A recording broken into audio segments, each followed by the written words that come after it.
जरा सोचिए कि किसी के पास सब कुछ हो, दौलत, ताकत, एक प्यारा सा परिवार, लेकिन फिर भी अंदर से एक अजीब सा खालीपन हो। ये कहानी है राजकुमार सिद्धार्थ की, और उसे खालीपन को भरने की उनकी यात्रा ने दुनिया को हमेशा के लिए बदल दिया। ये कहानी है उनके बुद्ध बनने की।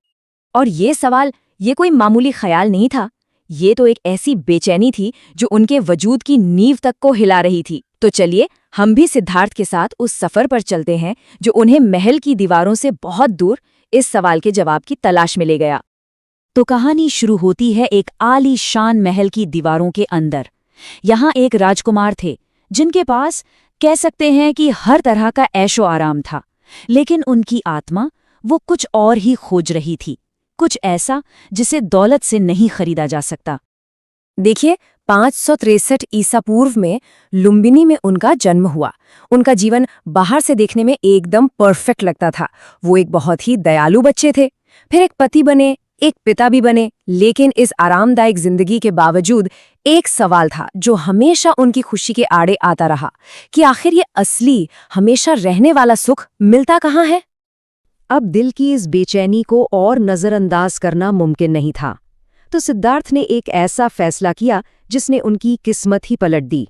वो अपने महल की उन सुरक्षित दीवारों से बाहर निकले, और वहां उन्होंने जो देखा उसने उनकी जिंदगी का रास्ता हमेशा हमेशा के लिए बदल दिया। महल के बाहर असलियत ने उन्हें झकझोर कर रख दिया। उन्होंने एक बूढ़े इंसान को देखा, एक बीमार व्यक्ति को देखा, और फिर एक शव को। और पहली बार उन्हें उम्र ढलने, बीमारी और मौत की सच्चाई का एहसास हुआ। लेकिन इसी निराशा के बीच उन्हें चौथी चीज दिखी, जिसने उम्मीद की एक किरण जगाई। एक शांत तपस्वी जिसे इस सब दुख के बीच भी शांति मिल गई थी। बस उसी पल सिद्धार्थ को एक बहुत गहरी बात समझ में आई कि खुशी उनके महल की उन सुनहरी दीवारों के अंदर नहीं है, बल्कि जिंदगी की जो असली सच्चाई है उसे समझने के सफर में है। और यही वो टर्निंग पॉइंट था जिसने उन्हें एक बिल्कुल नए रास्ते पर खड़ा कर दिया। ये जो नई समझ थी, अब ये सिर्फ सोचने तक सीमित नहीं रह सकती थी। इसने उन्हें एक ऐसे फैसले के लिए मजबूर किया जो दिल तोड़ने वाला तो था, लेकिन उनकी आत्मा के लिए जरूरी था। उस रात खामोशी के साए में जब पूरा राज्य सो रहा था, सिद्धार्थ ने अपनी जिंदगी के सबसे बड़े त्याग की तैयारी की। उन्होंने अपने शाही कपड़े उतार फेंके, अपने बाल काट दिए, और वो सब कुछ छोड़ दिया जो उन्हें जन्म से मिला था। अपना परिवार, अपना भविष्य, सब कुछ पीछे छोड़कर जो इंसान कभी कपिलवस्तु का राजकुमार था, अब वो एक बेघर मुसाफिर बन गया जिसकी मंजिल सिर्फ एक थी, सच की खोज। तो एक राजकुमार की जिंदगी अब खत्म हो चुकी थी। अब असली इम्तिहान शुरू हुआ। जवाब की तलाश में एक साधक का मुश्किलों भरा संघर्ष।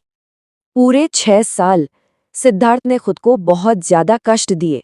उन्होंने इतना उपवास किया कि उनका शरीर सूख गया और बेहिसाब दर्द सहा। उन्हें लगता था कि शायद इसी पीड़ा से ज्ञान का रास्ता मिलेगा, लेकिन ज्ञान तो दूर, उन्हें मिला सिर्फ एक कमजोर शरीर और एक धुंधला सा दिमाग। और इसी संघर्ष के बीच से उन्होंने एक गहरा सच खोज निकाला। उन्हें समझ आया कि न तो वो ऐशो आराम का रास्ता जो उन्होंने पीछे छोड़ा था, और न ही ये खुद को सजा देने का रास्ता सच की ओर ले जाता है। उन्हें एहसास हुआ कि जवाब कहीं बीच में है, संतुलन का मध्यम मार्ग, एक ऐसा रास्ता जो शरीर और आत्मा दोनों को पालता है। और बस इसी मध्यम मार्ग पर चलकर वो बोध गया में एक पीपल के पेड़ के नीचे ध्यान में बैठ गए, और उन्होंने ये ठान लिया कि जब तक उन्हें सच का ज्ञान नहीं हो जाता, वो वहां से नहीं उठेंगे। ये ज्ञानोदय, या जिसे बोधि भी कहते हैं, ये कोई रहस्यमयी चीज नहीं है। ये असल में एक गहरी और साफ जागरूकता का पल है। वो पल जब सारे भ्रम का धुंधलाका छट जाता है और इंसान असलियत को और हमारे सारे दुखों की वजह को बिल्कुल साफ साफ देख लेता है। और उसी पेड़ के नीचे उन्हें उस परम सत्य का ज्ञान हुआ। उन्होंने ये पाया कि हमारे सारे दुखों की जड़ हमारी इच्छाएं हैं, हमारी चाहते, हमारा लगाव है। जब ये खत्म हो जाता है तो दुख भी अपने आप खत्म हो जाता है।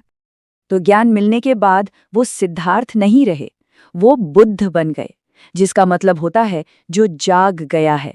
और फिर उन्होंने अपनी बाकी की जिंदगी उसी ज्ञान को दुनिया के साथ बांटने में लगा दी।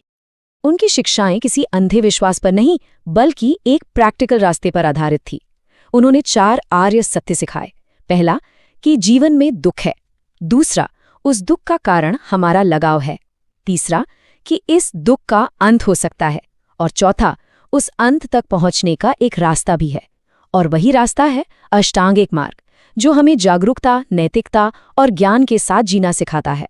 उनकी सारी शिक्षाओं के केंद्र में एक बहुत ही सरल लेकिन बहुत शक्तिशाली सच था कि क्रोध को क्रोध से नहीं जीता जा सकता, उसे सिर्फ प्रेम से जीता जा सकता है। नफरत नफरत को खत्म नहीं कर सकती, सिर्फ प्यार ही ऐसा कर सकता है। तो आखिर में बुद्ध की ये यात्रा सिर्फ एक पुरानी कहानी नहीं है, ये हमारी अपनी ही क्षमता का एक आईना है। यह हमें सिखाती है कि हम जिन जवाबों को बाहर खोज रहे हैं वो असल में हमारे अंदर ही है। ये कहानी है अपने खुद के अंधेरे का सामना करने की और उसे रोशनी में बदलने की। और यह हमें एक सवाल के साथ छोड़ जाती है, हम अपनी सच्चाई को खोजने के लिए अपना कौन सा महल छोड़ने को तैयार हैं।